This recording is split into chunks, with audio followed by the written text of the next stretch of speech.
السلام علیکم۔ آج کی ویڈیو میں آپ کو بتانے جا رہا ہوں کہ گزرے زمانے میں کئی ایسی ذات برادریاں تھیں جو لوگوں کی تفریح کا کام کرتی تھی، یعنی لوگوں کو تفریح کا سامان پہنچاتی تھی۔ وہ کون کون سی ذات برادریاں تھیں؟ آج کی ویڈیو میں آپ کو یہی بتانے جا رہا ہوں۔ چلیے ویڈیو شروع کرتے ہیں۔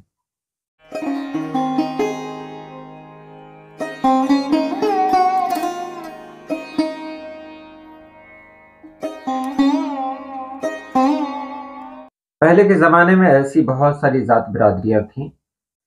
یہ لوگ بڑے بوڑھے جوان مرد اور خواتین کے لیے تفریح کا سامان مہیا کرتے تھے۔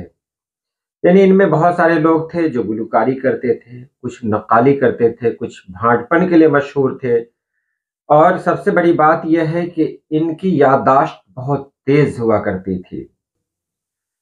ان میں کون لوگ تھے؟ ڈوم اور میراثی۔ ڈوم تو خیر غیر مسلم میں ہوتے تھے۔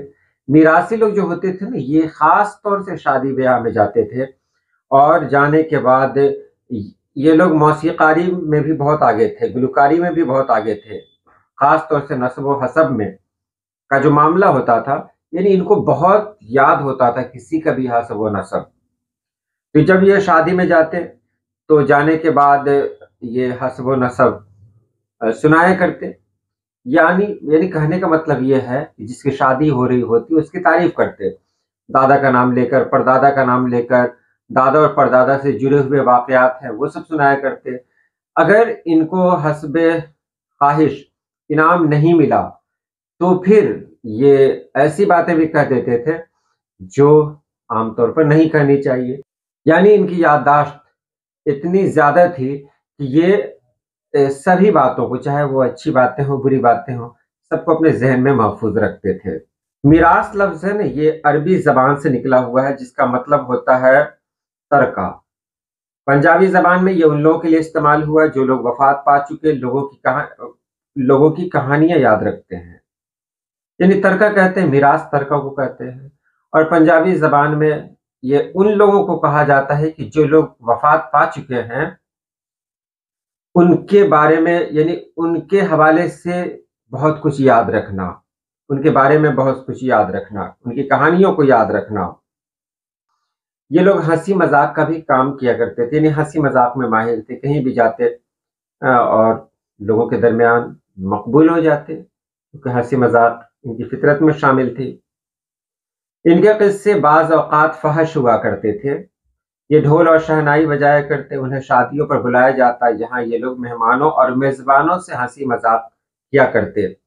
مزاحیہ جملے بولنے میں انہیں مہارت حاصل تھی، یہ ہر وقت مذاق کیا کرتے تھے۔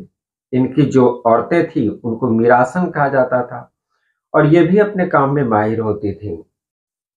ان کی تیز یادداشت کی بنا پر دولہا دلہن کے خاندان کی ساری تاریخ انہیں یاد ہوتی اور انہیں زبانی سنایا کرتی۔ پیشہ ور مذاقیوں کا ایک اور گروہ تھا جو بندروں اور ریچھوں کا تماشا دکھایا کرتا تھا۔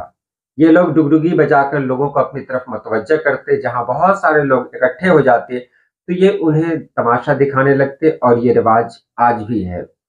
تماشا دیکھنے کے بعد بہت سارے لوگ ہیں جو ان کو کچھ بخشش دیا کرتے تھے، یعنی کچھ انعام کے طور پر دیا کرتے تھے، اور اسی سے ان کی زندگی چلتی تھی۔ انہیں قلندر کہا جاتا تھا، اور یہ صرف اور صرف مسلمان میں ہوتے تھے۔ قلندر جو جانوروں کا تماشا دکھائیں۔ ایک اور گروپ ایسا تھا جو سانپوں سے کھیلتا تھا، یعنی سانپوں سے جڑا ہوا تھا، سپیرا کہلاتا تھا، اور وہ اس کام میں ماہر تھے۔ ماہر اس طرح تھے کہ وہ سانپ کے ساتھ کھیلتے، سانپ سے خود کو ڈسواتے بھی تھے۔ یہ لوگ جنگلوں میں نکل جاتے، وہاں بین بجاتے، سانپ بین کی آواز سن کر چلے آتے تھے۔ دیکھیے، میں اس دور کی بات کر رہا ہوں، لوگوں کا یہ ماننا تھا کہ سانپ بین کی آواز سن کر چلے آتے تھے، حالانکہ سائنس نے اس کو رد کر دیا ہے، اس خیال کو۔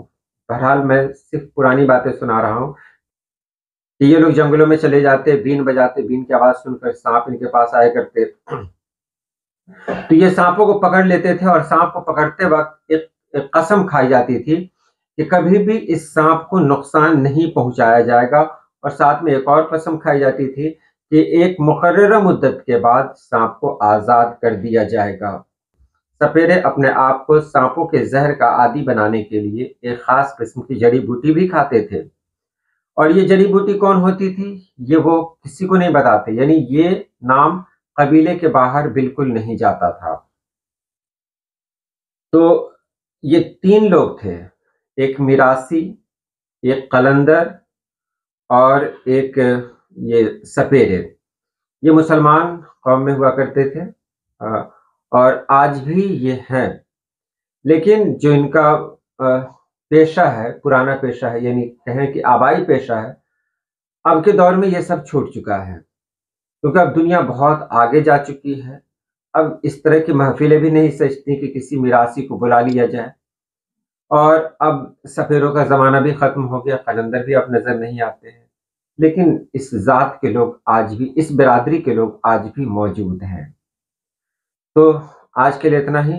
اللہ پاک آپ سبھی لوگوں کو خوش رکھے، آباد رکھے۔ اللہ حافظ۔